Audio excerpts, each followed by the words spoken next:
Hey everyone, today we're going to talk about hormone therapy, and I will preface this by saying hormone therapy is an incredibly broad term used to treat a whole bunch of different conditions. So we're going to be talking about what the endocrine system is, what is a hormone exactly, and what are the three most common hormones that you might encounter in your time as a pharmacy technician or in the pharmacy in general. So what are hormones? Hormones are chemical messengers that travel throughout the body and coordinate complex processes. So hormones are these little chemical structures which travel throughout your endocrine system and throughout your bloodstream and throughout basically all through your body. And they coordinate complex processes like behavior, fertility and sexual function, growth, and metabolism, to name a few. Now, they're produced and regulated by the endocrine system, which, as you can see, it's a complex system of glands, and it's pictured right. So the the endocrine system, rather, it starts with the pituitary gland, pineal gland. Pituitary gland is what's in charge of your growth. It secretes growth hormone and things like that. It goes down to the parathyroid gland, which is right in your throat. We got the pancreas, the adrenal gland. Those release cortisol and your flight or flight response hormones, which trigger either an increase in heart rate or a decrease. We have our ovaries and testes, of course, which produce other sexual hormones, which are important in both sexual development as well as regulation of menses in women, and among many other things. So common hormones include estrogen and testosterone, thyroid and parathyroid hormones, growth hormone. Insulin is also a hormone, so that's in charge. That is a hormone that's in charge of signaling what to do with sugar in your body, the transport of sugar in and out of cells, so we don't have high blood sugar. And when you start having problems with insulin, that's how people develop diabetes. And there's many, many other hormones that we will not get into tonight. Now, conjugated estrogens are, or simply known as estrogen, they are the female sex hormone which is released by a woman's ovaries. So estrogen is a female sex hormone. It's responsible for female development during puberty, as well as the regulation of menstrual cycles.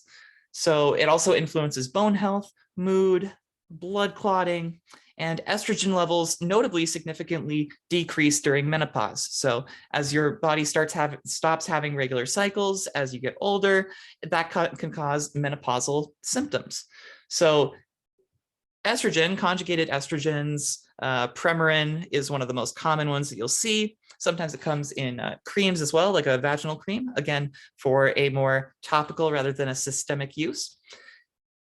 Either way, you administer estrogen to treat low estrogen and often to prevent hot flashes or other menopausal symptoms. Because if you're supplementing the body with estrogen that it otherwise is not producing, it's going to continue to function relatively normally and cut down on the number of hot flashes and other, what we say are vasomotor symptoms of menopause. So these are available as tablets, topical gels, or creams.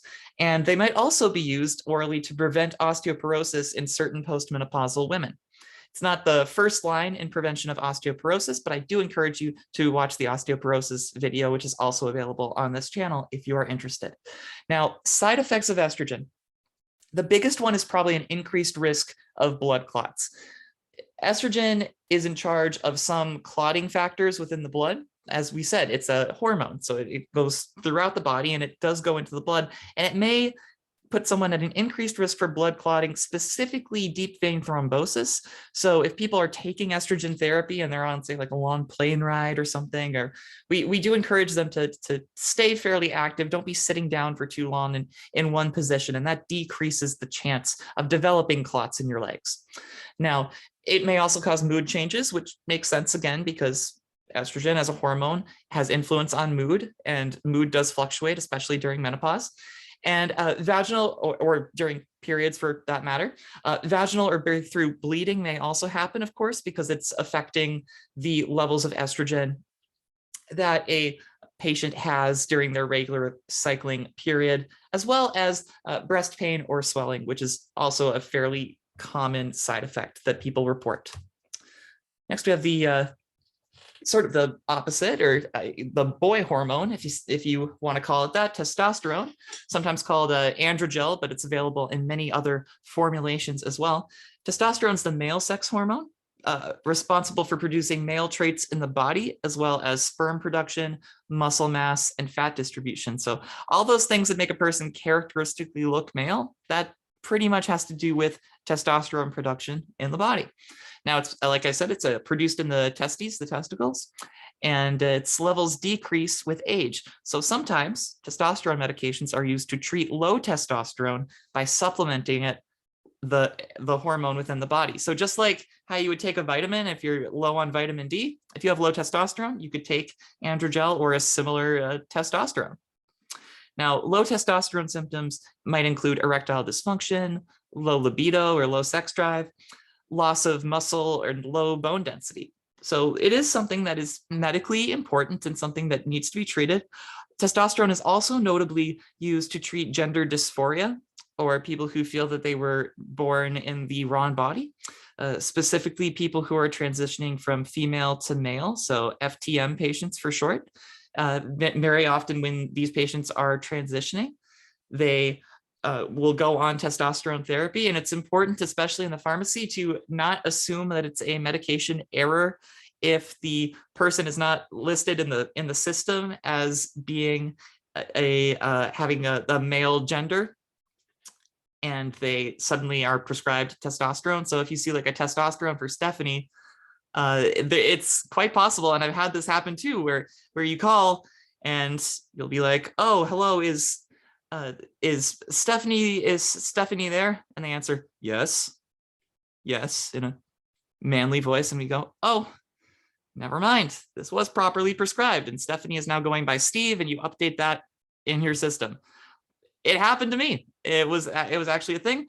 We figured it out, but it is something that you can never assume that, especially with patients who might be experiencing gender dysphoria and transitioning even over a long period of time. Sometimes the legal documents don't quite catch up to their transition process. So it's super important to always counsel and know what you're counseling for when it comes to testosterone.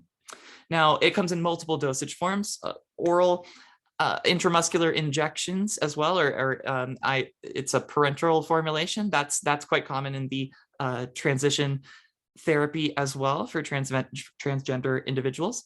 It can also come for low testosterone in men. Many times men prefer patches as well, or gels. It can even come in implantable pellets and intranasal sprays. Really interesting, lots of versatility with testosterone. The other important thing to remember with testosterone is that it is a C3, a Schedule 3 drug. So it can be abused or misused, especially with steroids, to enhance those to build muscle mass, especially, and it does have that potential for abuse and misuse. It may also cause hair and muscle growth and mood changes if systemic. And most importantly, especially for farm techs who may be handling this at some point, women should not handle testosterone without gloves.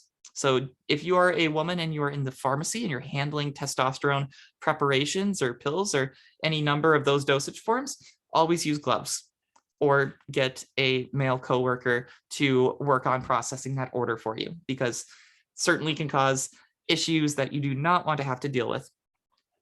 And lastly, we've got levothyroxine, or Synthroid. And this is actually the most prescribed drug in all of the United States, if you can believe it. It's been that way for many, many years. Now, a little bit of background though. What is it? What does it do?